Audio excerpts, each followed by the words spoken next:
everybody, Pat with Infinite Fitness coming at you guys with another video today. Today's video is going to be on how to use RPE and basically everything you need to know about RPE. So we're going to be going through a few things in today's video. We're going to talk about what RPE is, how RPE is useful, then we're going to break down the RPE scale, and then we're going to talk about how to use RPE in real time. So anyway, let's dive in. Step one, what is RPE? So for those of you that don't know, RPE was originally developed for cardiovascular training. The original RPE scale was known as the Borg scale and was developed to basically track how intensely someone was working. We're not going to get into the cardiovascular RPE scale today. We're going to get more into the lifting RPE scale, which was developed by Mike Teixeira. Basically what RPE is it stands for rate of perceived exertion.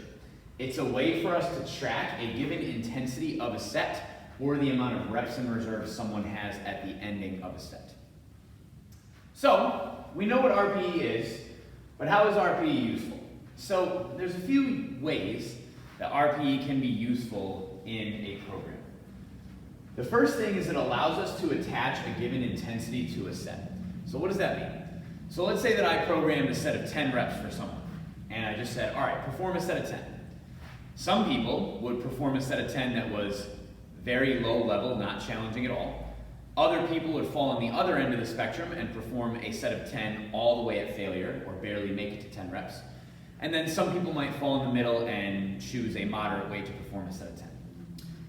If we utilize the RPE scale, we can choose to attach a given intensity to that set. So for example, we could use 10 reps at an RPE of 8, which would mean perform 10 reps, have 2 reps in reserve, and we'll get into that later into the video.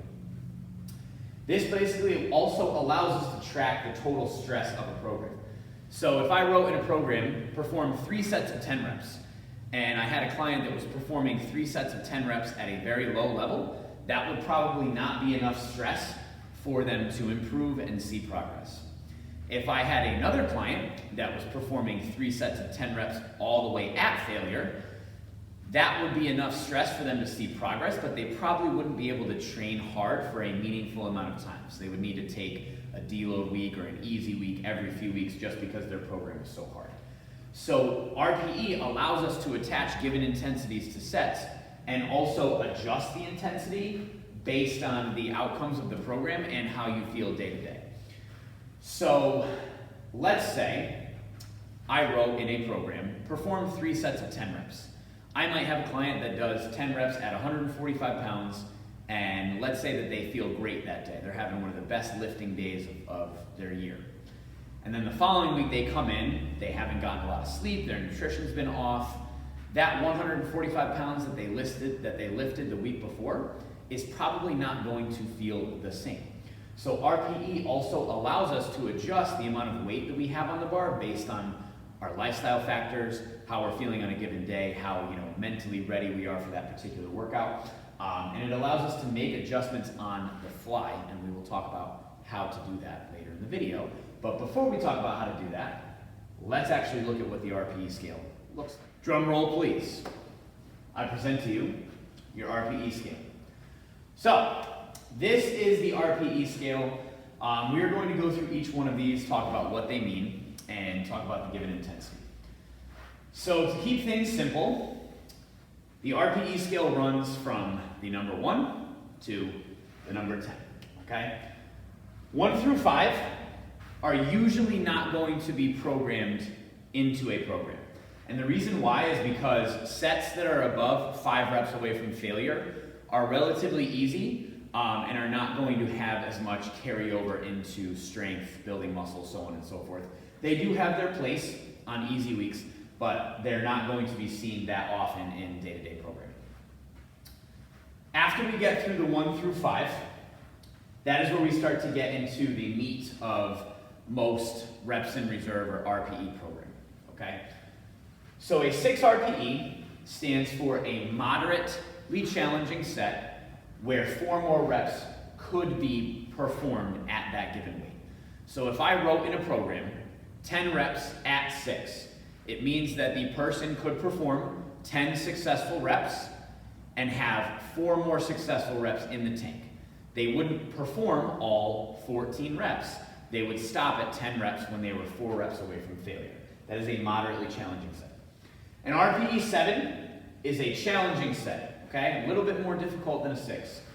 About 3 repetitions in reserve. So if I wrote in a program 10 reps at 7, that means that the person could perform 10 repetitions and have 3 repetitions left in the tank. An 8 is a hard set. This is a relatively hard set. Getting very close to failure here, okay? This person could perform all of the reps prescribed plus 2 more in the tank. We're getting very close to failure here, okay? Now 9s and 10s, this is where we get into maximal effort land, or maximal effort area. A 9 would be a very, very hard set, okay? This would be a very hard set to undertake. It means that you would perform all of the reps prescribed and only have 1 rep in the tank before you could no longer perform reps, okay? An RPE 10 is maximal effort, okay? Usually in day-to-day programming, you're not going to see this in your program unless it's for smaller accessory work, but on big movements, doing an RPE 10 is very, very challenging and something you won't see very often in day-to-day programming. But a maximal effort lift means that there would be no repetitions in the tank. Now, this is basically the scale itself. Let's talk about using this in real time, what it looks like, and why it is useful. So, how do we use RPE in day-to-day training, okay? RPE is usually expressed as reps at intensity. So in a program, it would look like this: 10 at 7, or 6 at 8, or 4 at 9, or 1 at 10, okay? So it would be the amount of reps that you're gonna perform at the given intensity. If RPE is followed, it allows us to track the overall stress of a program. So higher RPEs are much more stressful than lower RPEs, and so on and so forth. So let's say I had a client that I was programming for, and I programmed them a certain RPE for each given day of the week, and each set and each rep, so on and so forth. If they follow this to a T, I would be able to see if what I'm giving them is working for them. Are they making progress? Are they progressing at the rate that I would like them to progress? And that would allow me to make better decisions as a coach and adjust the overall intensity of the program as needed. If I had a client that was not following their RPEs, taking sets too close to failure, not going close enough to failure, it makes it a little harder to make decisions based on what we need to change or keep the same about our program.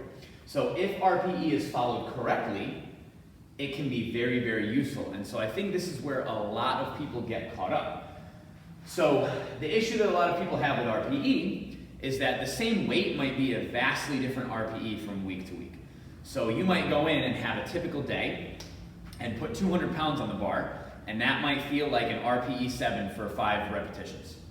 The following week, you might come in, have a terrible week with your nutrition, not sleep very well, not be in a good headspace. You put 200 pounds on the bar and you might get it for 3 repetitions, and it would be an RPE 10. That weight feels very differently from week to week. So when you use RPE, you have to be open to adjusting the weight on the bar week to week, because your body has no idea how much weight is on the bar. It only knows how difficult that weight feels.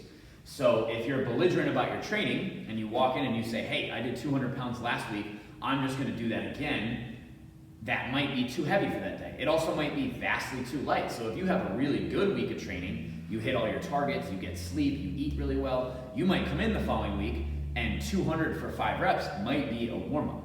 I have 100% seen that happen with people. So you don't want to just attach a given intensity to a weight and say, okay, 200 pounds is my RPE 7. It's going to consistently change and be fluid from week to week. So you have to be open to adjusting and learning and going by how you feel day to day, regardless of if that means taking weight off the bar or adding more weight to the bar than you think. RPE can also be used to track trends. So for example, let's say that I give somebody a really heavy squat and a really heavy deadlift in the same week. And then the following week, I notice that their squat is still around the same weight, but their deadlift has dipped considerably. If this continues to happen over every couple weeks, and I notice they have a really good deadlift week and then a really off deadlift week, that is showing us a trend. As long as the RPE is followed and this person hits their prescribed RPE day to day, it will allow us to make different decisions and make adjustments based on how they react to certain dosages of stress. But this is why it is so important that if you're going to use this method to track your intensity for programming, that you really listen to how your body is feeling day to day. Because then your coach or yourself, if you're tracking your own workouts, can adjust the intensity of your workouts from week to week, month to month, year to year, so that you can make better progress. Okay? So the last thing that I'll leave you with is that RPE is only useful if you choose to follow it. Okay? So that means two things. One, it means that some days you're going to have to leave your ego at the door when you walk in the gym. If you go in and you say, hey, I'm going to go for 300 pounds today, and you put, 275 in the bar and it's killing you, that's not your day. Okay? The second thing it means is that even if you're in a time crunch or something's going on, if you put weight on the bar and it feels super light, you better not be counting it. You make sure that you add weight so that you hit the prescribed RPE. That way you can get as much progress as you can out of each week of your training. So, that is our video for today. Let's recap what we learned, okay? First, we learned what RPE is. Second, we learned how it's useful. Third, we broke down the scale. And then 4, we actually talked about RPE in day-to-day training. If you are not currently using RPE to track the intensity of your workouts or assign certain intensities to certain lifts, I would highly recommend looking into it because it can be a very beneficial method of tracking your overall stress and can also elevate the amount of progress you're able to make over a given period of time. If you learned something watching today's video, be sure to subscribe to our channel. You can also find me on Instagram at @pat_IF personal training. And as always, stay strong.